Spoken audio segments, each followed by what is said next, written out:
bawang sekalian, salam sejahtera, Om Swastiastu, Namo Buddhaya, salam kebajikan. Bertemu lagi dengan saya, Intan Francisca, dalam acara Siniar Bawaslu Daerah Istimewa Yogyakarta. Baik, kali ini edisi 1 Juni 2021 kita mau merayakan Hari Kelahiran Pancasila dengan tema yang akan kita angkat hari ini adalah kadar pengawas partisipatif dalam memaknai Hari Kelahiran Pancasila. Baik, Hari Kelahiran Pancasila sendiri jatuh pada tanggal 1 Juni yang ditandai oleh pidato yang dilakukan oleh Presiden pertama Indonesia, yaitu Insinyur Soekarno pada 1 Juni 1945. Dalam sidang BPU PKI, pidatonya pertama kali mengemukakan konsep awal Pancasila yang menjadi dasar negara Indonesia. Nah, kali ini Siniar Bawaslu Daerah Istimewa Yogyakarta ini akan mengangkat sebuah tema yang dimana nih kita akan menghadirkan tamu ya. Sekarang nih dede-dede emas, gimana? Kenapa saya bilang dede-dede emas? Karena ini jaraknya jauh sama saya ya, tua saya gitu. Oke, saya akan langsung memanggilkan ya, ini salah satu kader pengawas partisipatif yaitu ada Mas Iqbal. Halo Mas Iqbal, apa kabar hari ini? Alhamdulillah baik, Mbak Sri gimana kabarnya?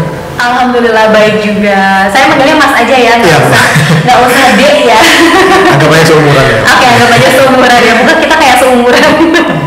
Oke, Mas Iqbal asli Jogja? Kebetulan tidak, di Jogja kuliah saja, aslinya dari Kalimantan Selatan, Banjarmasin. Dari Banjarmasin, ya. Oke. Kuliah di mana? Di Universitas Muhammadiyah Yogyakarta. UMY. Kebetulan baru lulus juga. Oh, baru lulus? Tahun ini? Akhir tahun 2020 kemarin, sekarang fresh graduate. Oh, fresh graduate, oke. Mas Iqbal, kalau boleh tahu nih kesibukan sehari-hari Mas Iqbal itu apa? Untuk sekarang kebetulan saya juga menjadi pegiat di Komite Independen Sadar Pemilu. Jadi memang masih bergelut sejak tahun 2018 di bidang kepemiluan, di pengawasan partisipatif bersama teman-teman di KISP sebagai LSM kepemiluan. Nah, selain itu juga sekarang saya sambil bantu-bantu kerja juga di kampus kebetulan, di bagian kemahasiswaan seperti itu. Oke, berarti lumayan sibuk juga ya. Jadi nggak kerasa fresh graduate. Biasanya kalau fresh graduate tuh kayaknya yang dia lebih free gitu kan. Tapi kalau itu tetap sibuk gitu ya. Kebetulan menyibukkan diri. Oke. Biar nggak nganggur-nganggur banget. Oke, baik. Oke, Mas Iqbal, tadi udah kesibukan sehari-hari menjadi salah satu kader pengawas partisipatif juga kan ya. Awal mulanya tertarik sama SKPP nih, Sekolah Kader Pengawas Partisipatif yang dibentuk oleh Bawaslu gitu. Kenapa sih gitu? Oh iya, jadi ceritanya kan tahun lalu awal-awal COVID ya kalau tidak salah, program SKPP kan diluncurkan oleh Bawaslu DIY pada tahun lalu. Nah, kebetulan juga pada waktu itu kita kan lagi senggang-senggangnya karena kuliah libur, aktivitas libur dan pulang ke rumah masing-masing. Nah, saya pikir program SKPP ini menarik buat kemudian menjadi wadah diskusi bagi para generasi muda pada saat itu yang sedang mungkin kebingungan, frustasi atau depresi ketika COVID waktu itu menyerang dan mengakibatkan banyak krisis ya. Akhirnya saya tertarik di sana menjadi wadah ekspresi pada saat itu di saat-saat kita sedang tidak enak seperti itu istilahnya. Dan alhamdulillahnya SKPP menjadi wadah yang begitu luar biasa. Saya pikir menjadi wadah diskusi, wadah penimbangan ilmu tentang pengawasan partisipatif yang mungkin kita tidak mendapatkannya di luar di bangku kuliah atau bangku sekolah, tapi kita bisa mendapatkan banyak sekali ilmu dari program tersebut yang diselenggarakan oleh Bawaslu seperti itu. Oke, tadi udah diutarakan kenapa tertarik dengan SKPP-nya karena pada saat itu emang awal-awal COVID ini kayak emang jadi stuck semuanya ya, semuanya jadi kayak kesibukan tuh kayak tiba-tiba stop gitu kan. Iya, betul. Jadi buat mengisi kesibukan, tapi ternyata itu banyak banget manfaat yang bisa diambil. Betul, sampai sekarang pun saya rasakan manfaatnya masih banyak sekali, terutama dalam hal pengetahuan ya, kapasitas tentang pengawasan dan lain sebagainya seperti itu. Oke, kemudian dengar-dengar nih Mas Iqbal nih jadi juara terbaik nasional loh guys, gitu kan. Benerkah? Alhamdulillahnya begitu. Oke, kok bisa sih gitu? Jadi saya juga tidak tahu kalau SKPP pada tahun lalu itu bisa ke tahap nasional ya. Saya tahunya cuma di tingkat provinsi, kemudian itu secara online, dan itu pun saya mengikuti secara online itu dengan penuh kendala ya, karena pulang ke rumah dan sinyal juga tidak terlalu lancar. Tapi alhamdulillah pada waktu itu saya terpilih mewakili Kabupaten Bantul untuk ikut SKPP nasional. Nah, di nasional pun saya juga sebenarnya mengikuti dengan penuh rasa tidak ada beban apa-apa seperti itu, dan saya tidak tahu ada juara dan lain sebagainya. Yang saya inginkan pada waktu itu adalah bagaimana saya bisa mendapat ilmu baru, perspektif baru dari teman-teman yang berasal dari banyak provinsi di seluruh Indonesia, dan itu menarik buat saya pada waktu itu. Di sana juga saya orientasinya adalah belajar, kemudian menambah relasi dan jejaring antar pegiat kepemiluan dan lain sebagainya. Ternyata di akhir ada peserta terbaik dan peserta teraktif seperti itu yang berdasarkan penilaian selama acara. Gitu. Jadi kalau orientasi saya sebenarnya pada waktu itu bukan untuk juara atau apa, tapi memang tujuannya untuk kemudian bisa belajar banyak di sana seperti itu. Oke, berarti memang awalnya itu kayak nothing tulus aja ya? Iya. Oh, kayak ya udah berangkat. Benar, gitu kan. kebetulan juga saat itu saya sedang hektik-hektiknya juga karena itu kan 2 minggu kegiatannya, dan waktu itu saya sebenarnya jadwal sidang saya itu di sana.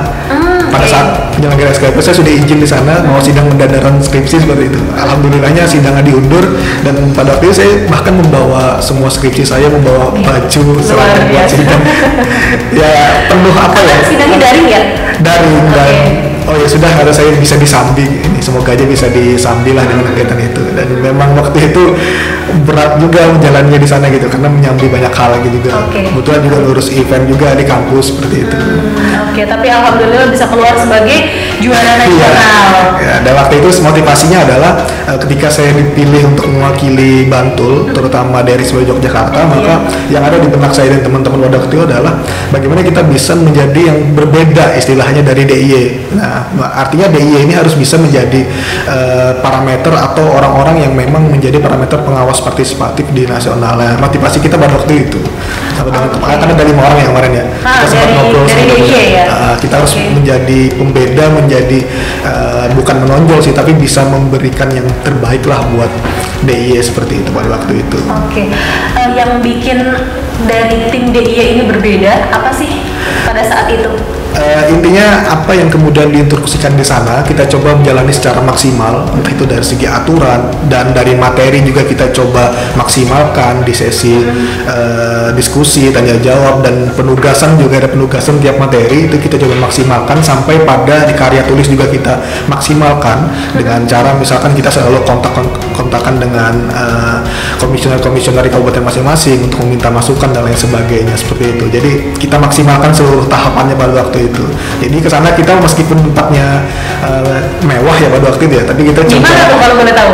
Di Sevilir Resort Bogor. Kalau tidak salah tempatnya. Di sana kita sebenarnya kalau mau sekali liburan bisa, cuma waktu ini cobalah kita fokus ke sini dulu aja. Dan memang kegiatannya sebetulnya padat juga, jadi nggak sempet main-main juga di sana. Paling ya sempatnya hari Minggu dan malam mungkin beberapa. 2 minggu ya? 2 minggu. Di sana. Kemudian ada nggak sih kayak privilege sebagai kader partisipatif nih gitu yang dirasakan sekarang? Kalau privilege yang sifatnya given atau pemberian itu sebenarnya nggak ada, tapi privilege yang kita bisa ciptakan adalah kita menjadi di pundak kita ini punya beban moral yang itu melekat di kita adalah sebagai pengawas partisipatif. Artinya ketika kita ketemu dengan orang yang itu sama-sama begitu pemilu, maka kita dikenal sebagai kader SKP. Artinya itu menjadi beban yang bersifat positif ya, bahwa kita harus terus aktif di bidang pengawasan partisipatif. Itu mungkin yang privilege yang harus kita tanamkan dan kita ciptakan terus menerus, sehingga kemauan untuk terus belajar, menambah pengalaman itu harus terus kita tambahkan, kita tingkatkan seperti itu.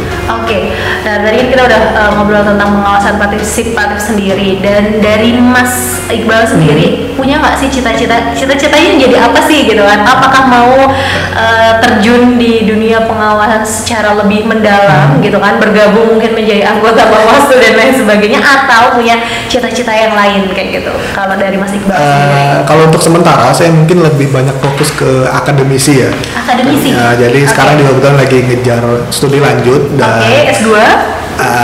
Lagi proses, dan nanti untuk arahnya apakah mau ke penyelenggara ataupun tetap di luar penyelenggara jadi civil society pengawas gitu, itu yang pasti arahnya sementara masih fokus di civil society dulu, jadi pengawas partisipatif seperti itu, dan mungkin juga akan mencoba ranah di praktisi juga karena saya kebetulan jurusan ilmu komunikasi, jadi coba saya perdalam juga ranah praktisi di ranah sana seperti itu. Oke. Kemudian kita masuk ke hari kelahiran Pancasila. Menurut Mas Iqbal sendiri nih sebagai anak muda dan sebagai kader Parasitarwas ya pengawas partisipatif sendiri, gimana sih kita memaknai hari kelahiran Pancasila itu? Oke, dalam memaknai hari kelahiran Pancasila, saya pikir panjang ya prosesnya. Artinya pertama, kita harus tahu dulu secara historis seperti apa sebenarnya lahirnya Pancasila ini. Dan ini kan ternyata proses yang panjang.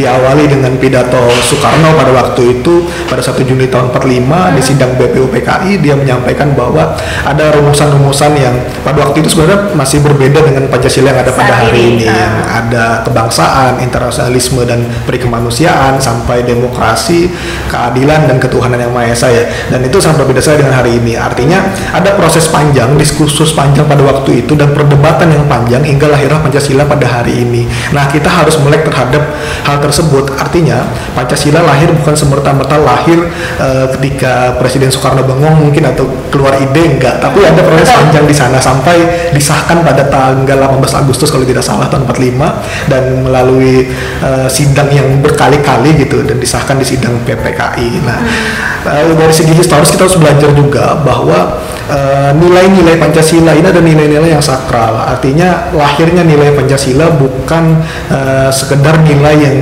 terucap menjadi slogan saja, tapi nilai-nilai yang benar-benar diambil dari kepribadian bangsa kita pada waktu itu dan hari ini. Artinya sebagai nilai yang fleksibel, Pancasila tetap bisa relevan dengan keadaan zaman sampai kapanpun, bahkan sampai tantangan zaman pada hari ini. Nah, itu secara historis. Kemudian selanjutnya kita harus memaknai juga nilai-nilai tersebut. Apakah nilai-nilai tersebut sudah tertanam dalam diri kita atau belum? Artinya Pancasila ini bukan sebagai nilai yang bersifat kaku, tapi nilai yang bersifat terbuka, yang bisa dikontekstualisasikan dalam berbagai macam peran kita pada hari ini seperti itu. Dan tentu nilai-nilai ini harus bisa kita aktualisasikan dalam tiap peran kita, baik itu sebagai apapun peran kita hari ini ya, mahasiswa, pemuda, atau apapun itu, dan kita harus bisa implementasikan dalam berbagai macam gerakan-gerakan konkret di tengah masyarakat yang itu orientasinya adalah bisa bermanfaat untuk masyarakat banyak seperti itu. Oke. Luar biasa sekali ya penjelasannya, jadi ilmu baru juga buat sahabat-sahabat bawah sekalian. Jadi yang nonton siniar ini bisa tahu kayak gitu kan. Oke. Apa sih sumbangsi yang bisa diberikan oleh kader pengawas partisipatif sendiri sebagai generasi Pancasila? Oke, oleh kader pengawas partisipatif ya. Iya. Jadi kalau kita lihat Pancasila ini kan kalau dari segi konteks publiknya, kelima sila ini sebenarnya bisa kita hubungkan dengan bagaimana proses kebijakan yang berjalan di negara demokrasi. Misalkan kayak keadilan sosial itu kan melalui proses kebijakan yang panjang. Betul. Nah, termasuk kader pengawas juga sebenarnya bisa terjun ke arah pengawasan ke kebijakan juga, salah satu sumbangsinya. Melalui pengawasan partisipatif juga saya pikir bagian dari mengawasi kebijakan agar kelima sila ini bisa terwujud dengan mengakar rumput di tengah masyarakat seperti itu, baik sila pertama sampai sila kelima. Nah, sumbangsi apa yang dapat kita lakukan sebenarnya hari ini adalah anak muda tidak boleh lagi terjebak dalam narasi-narasi yang itu menghambat jalannya anak muda seperti itu. Misalkan saya ambil contoh judgement, kan banyak anak muda sekarang yang menjudgement anak muda kok kegiatannya perannya begini, anak muda kok nggak demo seperti itu, anak muda kok misalkan nggak ikut lomba, nggak nulis atau dan lain sebagainya, misalkan seperti itu. Tapi saya pikir kita tidak perlu terjebak dalam narasi tersebut, tapi yang perlu kita lakukan adalah bagaimana kita bisa berbagi peran. Artinya ada yang mungkin yang mahasiswa yang perannya mengawal demokrasi di jalanan, ada yang mahasiswa yang perannya mengawal demokrasi di jalur litigasi, ada yang mengawal demokrasi di jalur akademisi dan lain sebagainya. Itu semua adalah peran masing-masing. Yang penting adalah kita mengambil peran. Nah, jangan sampai pengawas partisipatif tidak mempunyai peran tersebut. Nah, dan yang perlu kita lakukan adalah sumbangsinya, mari kita kolaborasikan. Itu yang menjadi kekuatan generasi muda hari ini, saya pikir, dalam memaknai hari Pancasila dan dalam mengimplementasikan Pancasila seperti itu. Oke, mengkolaborasikan satu sama lain peran kita dan tanpa saling menghakimi satu sama lain, seperti itu ya. Oke, sekarang nih kita kan sering banget lihat yang kayak di media sosial banyak sekelompok orang yang merasa dia paling Pancasilais, kayak gitu kan, dengan merendahkan atau mengolok-olok kelompok yang lain, kayaknya kamu nggak Pancasila deh, kayak gitu kan ya. Dan dirasa misalkan kurang Pancasilais dan lain sebagainya. Gimana menurut Mas sendiri dengan sekarang yang banyak terjadi ya di masyarakat, kemudian yang dijudge untuk kayaknya kamu nggak Pancasila banget sih kayak gitu kan. Dan sebenarnya Pancasila sih yang dalam kehidupan kita yang sehari-hari itu yang kayak apa sih kayak gitu. Menurut Mas? Ini menarik sekali ya fenomena yang terjadi pada hari ini, bahkan sudah berlangsung lama saya pikir. Betul. Ini kan bagian dari narasi yang dibangun oleh polarisasi yang diakibatkan oleh politik identitas. Jadi pada waktu itu ya, kenapa Pancasila ini sampai diarti sempitkan pada saat ini gitu, seperti saat ini. Saya juga sangat geram sebenarnya, karena saya pikir Pancasila tidak sesempit itu. Betul. Tidak sesempit orang mensubjektifikasi seseorang itu Pancasila atau tidak sesempit itu. Karena orang yang menilai Pancasila atau tidak sekarang itu bukan dilihat dari bagaimana pengamalan Pancasila tersebut, tapi kadang kali hanya dilihat dari apa pilihan politiknya, kemudian apakah dia kecenderungannya lebih suka mengkritik pemerintah dan lain sebagainya, itu dianggap tidak Pancasila. Nah kadang kan seperti itu. Nah saya pikir kita sebagai generasi muda harus jeli melihat situasi pada hari ini. Jangan sampai kita ikut-ikutan terjebak dalam narasi-narasi negatif seperti ini. Terutama kan hari ini zaman sosial media, yang mana ruang-ruang publik itu kan sekarang tidak hanya sekedar offline lagi, tapi kita bisa berdiskusi di berbagai ranah ruang di sosial media itu sangat banyak sekali. Bahkan hari ini kita bisa langsung memention Presiden Joko Widodo seperti itu. Berbeda dengan dulu kita harus ngirim surat dan belum tentu dibaca, tapi hari ini kita bisa mengkritik pejabat publik, bisa menyampaikan pesan ke pejabat publik itu langsung melalui sosial media. Nah ini kan sebenarnya ada plus minusnya. Minusnya adalah orang membangun narasi itu gampang sekali sekarang, termasuk membangun narasi tentang Pancasila. Tentang orang yang Pancasilais atau tidak. Nah ini kan bentuk panjang dari proses framing tadi di media dan pembangunan propaganda tersebut. Nah, dan kita sebagai generasi muda perannya apa? Selain harus jeli, juga kita harus bisa membangun narasi tandingan. Artinya kita harus bisa membangun narasi tandingan. Bagaimana sih sebenarnya konsep Pancasila sebenarnya seperti itu? Saya pikir banyak sekali hal-hal yang bisa kita tonjolkan selain pada tolak ukur pilihan politik atau kebiasaan lain yang itu berseberangan dengan pemerintah, misalkan mengkritik dan lain sebagainya. Nah, saya pikir kita bisa memberikan narasi tandingan bahwa Pancasila hari ini adalah bagaimana kemudian generasi muda bisa berperan aktif dalam setiap problem di tengah masyarakat dalam ranah apapun itu, termasuk misalkan kita sebagai kader SKPP, ayo kita berperan bangun narasi tentang demokrasi yang baik seperti apa, bangun narasi tentang penyelenggaraan pemilu yang baik seperti apa, bangun narasi kesadaran politik. Itu bagian dari pengamalan Pancasila menurut saya. Itu bagaimana kita bisa menciptakan sebuah iklim yang positif di tengah ruang publik di sosial media. Nah, berarti kita membuat ini isu tandingan seperti itu ya, untuk topik-topik yang menjatuhkan kayak kamu nggak Pancasila dan sebagainya. Benar, karena gitu. Isu itu seperti itu, kita jangan sampai terjebak masuk ke arusnya. Karena kalau kita masuk ke arusnya ya percuma, arusnya tambah besar, kita jadi terjebak dan arusnya makin mengalir terus. Nah, yang perlu dilakukan adalah membuat arus tandingan agar arus yang ada itu tenggelam lah istilahnya. Berarti kita tidak perlu memperdulikan hal-hal seperti itu ya, tapi kita membuat iklim yang lebih positif lagi. Ya, untuk mengcounter hal tersebut. Iya, setuju banget nih sama Mas Iqbal sendiri ya. Kemudian anak muda, apa sih sebagai anak muda sekarang nih ya, apa sih yang Mas impikan untuk Indonesia ke depannya? Melihat Indonesia hari ini, kalau dilihat dari kacamata ego masing-masing ya mungkin sedikit pesimis ya dengan permasalahan yang ada pada hari sangat banyak gitu. Banyak dari atas sampai ke bawah itu kan banyak sekali permasalahan. Tapi lagi-lagi jangan sampai kita menjadi generasi yang pesimis seperti itu. Artinya kita bisa sebenarnya memotong masalah-masalah ini, tapi dengan cara jangka panjang. Harapannya ada pada di mana? Yaitu ada pada generasi kita, generasi milenial yang saya pikir hari ini mempunyai tren baru, budaya baru, baik budaya politik atau budaya sosial yang baru, dengan kebiasaan yang baru, dengan opportunity yang baru. Nah ini yang perlu kita kuatkan bareng-bareng. Nah jangan sampai kemudian besok kita sebagai generasi muda masih terjebak di arus yang sama. Artinya kita harus bisa menghadirkan budaya-budaya baru, termasuk budaya politik yang baru. Dan hari ini saya pikir sudah mulai terlihat bagaimana muda hari ini bisa menghadirkan budaya politik yang baru, baik dari sisi pengawasan atau dari sisi aktor politik dan lain sebagainya. Ini harus terus digiatkan. Nah ini yang pertama. Yang kedua, anak muda hari ini untuk bisa menyongsong Indonesia emas yang diimpikan, saya pikir tidak boleh lagi miskin gagasan. Artinya hari ini anak muda harus hadir dengan gagasan, bukan lagi dengan hadir dengan patronase atau dengan privilege kamu anak siapa atau kamu ikut siapa, itu tidak lagi dengan seperti itu. Tapi kita harus bisa hadir dengan gagasan-gagasan yang itu menarik buat ditonjolkan seperti itu menarik buat diimplementasikan, dan yang pasti lagi kita tidak bisa besar sendirian di depan. Artinya kita untuk bisa menjadikan ini Indonesia emas, Indonesia maju, kita perlu yang namanya balik lagi kolaborasi tadi. Anak muda harus menggiatkan yang namanya kolaborasi, dan saya lihat hari ini juga banyak kolaborasi-kolaborasi yang dilahirkan oleh anak muda di berbagai macam gerakan, baik itu melalui platform atau startup misalkan atau gerakan-gerakan sosial. Banyak sekali hari ini, tinggal bagaimana ini bisa ditularkan kepada generasi-generasi muda yang lain.